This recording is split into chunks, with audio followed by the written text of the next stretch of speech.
Whoa, whoa, whoa, whoa, whoa, whoa, you got confused. Well, maybe we confused you a little bit, sorry. But we do not really care about the impact factor, you know. As a standalone measure, I mean. We care about your impact, not the journal impact factor.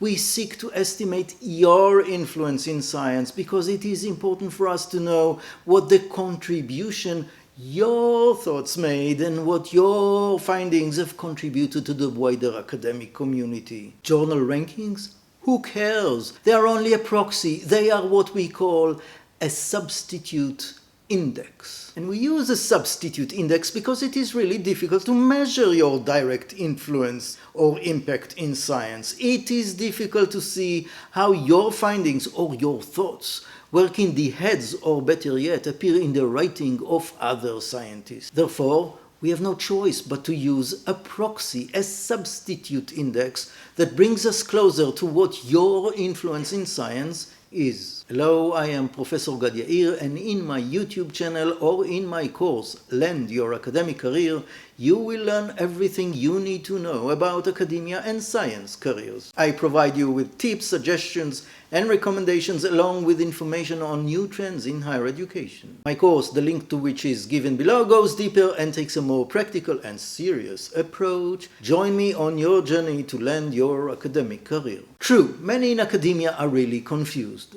They ascribe value to the impact factor, a direct importance. However, we are not really interested in journal rankings, namely in the impact factor.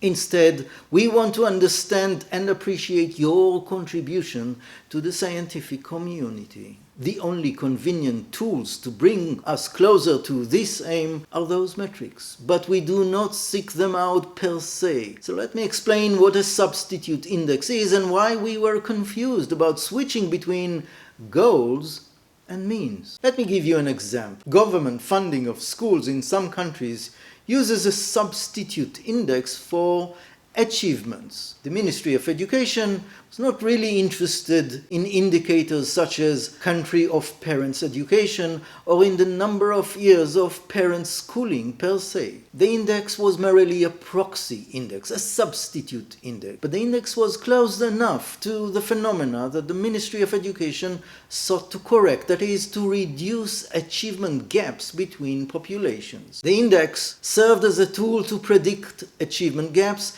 and as a tool for differential distribution of resources aimed at reducing achievement gaps. That is a matter of principle. In many areas, we use substitute indices, either because there is no easy, practical, or inexpensive way to directly measure and evaluate the phenomena that really interests us. And in some cases, the phenomena that interests us is an ideal conceptualization, as in factor analysis, for example, where the factor score is hidden and we use visible indicators to predict what the true score that interests us is. The indicators are approximations to the phenomena, possible and partial substitutes for the phenomena. But what interests us is different. We are not creating substitute indices because we are interested in substitute indices. Our goal, reduce the gaps in life opportunities in education and the gaps in achievement. And in the case of the journal impact factor, our interest is in scientific impact, in your impact. But there have been cases where we have forgotten what our goal is. We have mixed the means with the goal. This is the case with regard to the use of the impact factor. We mixed means and ends. Sorry. Allow me to give you a brief explanation of the impact factor measure. The impact factor counts the number of citations received by all papers published in a journal in 2 years following the publication. Then it divides the number of citations by the number of papers published in this year in the journal. If a journal was published in 2020, the index calculates how many times the papers were cited in 2021 and 22 and divides this by the number of papers published that year. But here is the meaning of this index. The larger the number of citations, the more publications have entered into conversations with later publications. That means that they have a greater impact. For example, the American Sociological Review boasts an impact factor of 10. This means that on average, each paper published in the journal received 10 citations 2 years later. To put it differently, if you published a paper in the ASR, then on average you could expect to have been cited the following year by 10 other papers in citable journals. Your paper has a significant echo, wide circles of influence. If, on the other hand, you have published in a journal such as the International Journal of Science Education, whose impact factor is slightly more than 2, then the predicted influence of each paper is limited compared to the circles of influence publishing in the ASR. But we are not really interested in the score of the journal. It is only an approximation. It is a substitution, really. What really interests us is see the impact of each and every paper. Therefore, the impact factor as a substitute index has problems. For example, all papers published in the journal get the same impact factor score. But this is utter nonsense. If the average number of citations for a paper is 10, let us continue with the ASR example, this does not mean that all papers have been cited an equal number of times. This is utter nonsense. The number is an average, and these impact factor averages hide, of course, great variability between the individual papers published in the journal. If we apply the law of limited excellence, we can assume that each year there will be a number of papers that have been cited many times, but a considerable proportion of others that have been cited much less. The impact factor of the ASR is blind to those differences between the papers. It only measures an average. So the impact factor is a substitute index. It is not really our goal. Our goal is to evaluate each paper,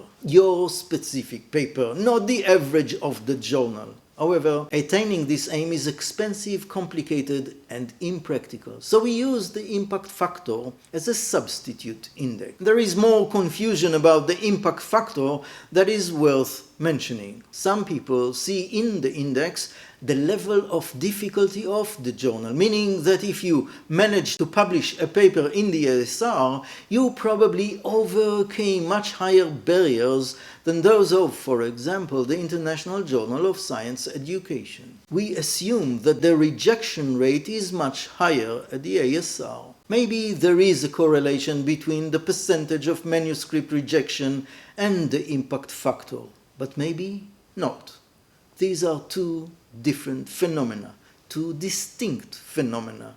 And we cannot assume a priori that it is more difficult to publish a paper in a journal that is cited more on average than another journal. The impact factor is not rejection rate. Therefore, if you want to assess how difficult it is to cross the hurdle of publishing in a journal, do not use its impact factor. It is neither the same as percent accepted nor a substitute index. So do not get confused with the impact factor. This is not your goal. Your goal is to have a conversation with others, to influence the conversation of others. You want to play in the minds of others and be cited by the papers of others. You want to be like a virus. Spread, influence, impact. And we want to know that others will not be able to think their thoughts without using your thoughts or your ideas and findings. We want to see that they will not be able to move forward, to publish without your ideas. We want to see that when they want to publish papers while ignoring your prior papers, the reviewers will tell them back to the oven. So don't get confused. When we say in appointments committees that we want to see where you published, what basically interests us is your personal influence. The impact factor is a substitute for this, an index that helps us to compare with limitations of disciplinary differences between different cases. But it helps, it is not the aim. Yes, do not be fooled into thinking that such a substitute measure determines your destiny. No, it is a substitute index. It is limited. It is not worthless or invalid, but at the end of the day, it is a substitute. And what interests us when we offer a job or consider promotion is potential in the early stage, namely assessment of the likelihood of impact in the community, and excellence in advanced stages measured in terms of impact on the community, in the number of citations in your age index. And if we got confused and confused you with using the impact factor as a substitute index, then sorry. The impact factor is only a means, and means have no direct interest to us. We should focus on the goal, your impact, your direct individual impact. And the means, the substitute measure, only brings us closer to what we really are interested in, namely your scientific impact. So do not mix goals with means. Do not turn the impact factor into an idol to sacrifice to. Do not be enslaved to the ranking tables. On the other hand, do not see the impact factor an enemy that destroys academia.